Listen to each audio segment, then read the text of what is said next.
This is the story of Francis or Marion Brown. Marion was born on February 9th, 1855, in Douglas County, Missouri. His parents were Reverend Thomas and Mary Ann or Polly Burden Brown. His father was born in Virginia and his mother was born in Tennessee. His father was a preacher, a blacksmith, and a veteran of the Civil War. When his father was very young, he lost two wives. He had a son with his first wife, Sarah Floyd. His second wife, Margaret Davis, passed away giving birth to twin girls. Both of the twins survived. Before his wife Margaret had passed, her parents had moved off and settled on a homestead along Fox Creek in Douglas County, Missouri. After so much loss, Thomas decided to join them.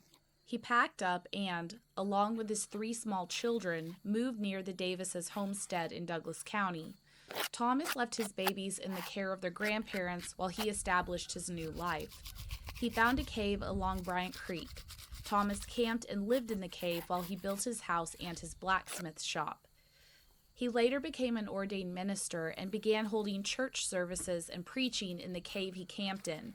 This cave would come to be known as Brown's Cave. After settling down, Thomas met Marion's mother, Polly Burden.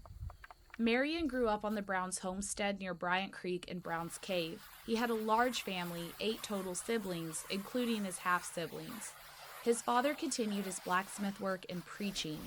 When Marion was around the age of 9, his father Thomas joined the infantry volunteers for the Civil War. Thomas was 48 at the time, but lied and said he was 10 years younger. He served the Union until 1865 when he was honorably discharged. Marion seems to have lived a quiet and peaceful life. The last record he's found on is the 1880 census. He was around the age of 24, and it was written down that he couldn't read or write. He was still living at home with his parents and said he worked on their farm for a living. I don't believe Marion ever married or had children. Marion passed away on May 11th, 1898, at the age of 43. A short death notice was published in the paper that said he passed from some kind of stomach trouble. The paper reported Marion was around 30 years old when he passed, but census records showed the date on his grave is correct. Marion was buried in Yates Cemetery in Douglas County, Missouri, next to his dad and his family. Marion's grave has a flower pattern carved at the top.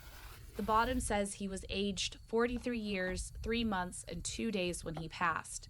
If you look closely at the bottom, there is an epitaph on his stone. I'm guessing the stone broke at some point, and it was repaired and placed in this new concrete base. But the base covers the epitaph. My family tree research showed that my husband is related to Marion. He is his 5th cousin, 5 times removed. Thank you so much for watching and keeping these stories alive. Rest in peace, Marion.